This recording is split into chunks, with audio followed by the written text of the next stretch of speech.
एक ऐसा शक्तिपीठ जहां आराधना करने से दूर होता है नेत्र विकार। हाँ, बिल्कुल सही सुन रहे हैं आप। हम बात कर रहे हैं बिहार के मुंगेर जिला मुख्यालय से करीब 4 किलोमीटर दूर भारत के 52 शक्तिपीठों में से एक माँ चंडिका स्थान। मान्यता है कि यहाँ सती माँ की बाईं आंख गिरी थी। कहा जाता है कि यहाँ पूजा करने वालों की आंखों की पीड़ा दूर होती है। यह मंदिर पवित्र गंगा के किनारे स्थित है और इसके पूर्व और पश्चिम में शमशान स्थल है। इस कारण चंडिका स्थान को शमशान चंडी के रूप में जाना जाता है। नवरात्र के दौरान कई विभिन्न जगहों के साधक तंत्र सिद्धि के लिए भी यहाँ जमा होते हैं। चंडिका स्थान में नवरात्रि के अष्टमी के दिन विशेष पूजा का आयोजन किया जाता है। इस दिन बड़ी संख्या में श्रद्धालु यहाँ पहुँचते हैं। मान्यता है कि इस स्थल पर माता सती की बाई आंख गिरी थी। यहाँ आंखों के असाध्य रोग से पीड़ित लोग पूजा करने आते हैं और यहाँ से काजल लेकर जाते हैं। ऐसी मान्यता है कि यहाँ का काजल नेत्र विकारों को दूर करता है। चंडिका स्थान के मुख्य पुजारी नंदन बाबा बताते हैं कि वैसे तो इस स्थान का साल भर देश में विभिन्न क्षेत्रों में आए मां के भक्तों की भीड़ लगी रहती है, लेकिन नवरात्र में माता चंडिका की पूजा का महत्व बढ़ जाता है। वह कहते हैं कि चंडिका स्थान एक प्रसिद्ध शक्तिपीठ है। नवरात्र के दौरान सुबह 3 बजे से ही माता की पूजा शुरू हो जाती है। संध्या में श्रृंगार पूजा होता है।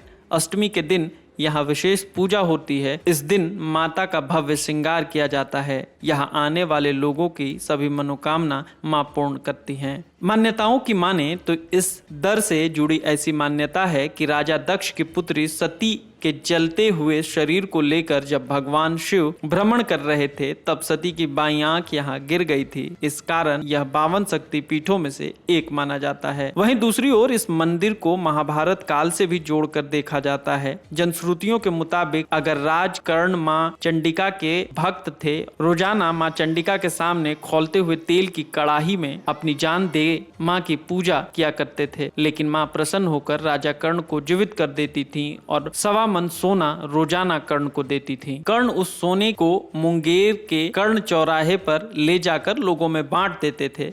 इस बात की जानकारी जब उज्जैन के राजा विक्रमादित्य को मिली तो वो भी छद्म वेश बनाकर अंग पहुंच गए। उन्होंने देखा कि महाराजा कर्ण ब्रह्म मुहूर्त गंगा स्नान कर चंडिका स्थान स्थित खौलते हुए तेल के कड़ाह में कूद जाते हैं और बाद में माता उनके अस्थि पंजर पर अमृत छिड़क कर उन्हें पुनः जीवित कर देती हैं और उन्हें पुरस्कार स्वरूप 1.25 मन सोना देती हैं। एक दिन चुपके से राजा कर्ण से पहले राजा विक्रमादित्य वहां पहुंच गए। कड़ाह में कूदने के बाद उन्हें माता ने जीवित कर दिया। उन्होंने लगातार 3 बार कड़ाह में कूदकर अपने शरीर समाप्त किए और माता ने उन्हें जीवित कर दिया। चौथी बार माता ने उन्हें रोका और वर मांगने को कहा। इस पर राजा विक्रमादित्य ने माता को सोना देने वाला थैला और अमृत कलश मांग लिया। माता ने दोनों चीजें देने के बाद वहां रखे कड़ाह को उलट दिया और उसी के अंदर विराजमान हो गईं। मान्यता है कि अमृत कलश नहीं रहने के कारण मां राजा कर्ण को दोबारा जीवित नहीं कर सकती थीं। इसके बाद से अभी तक कड़ाह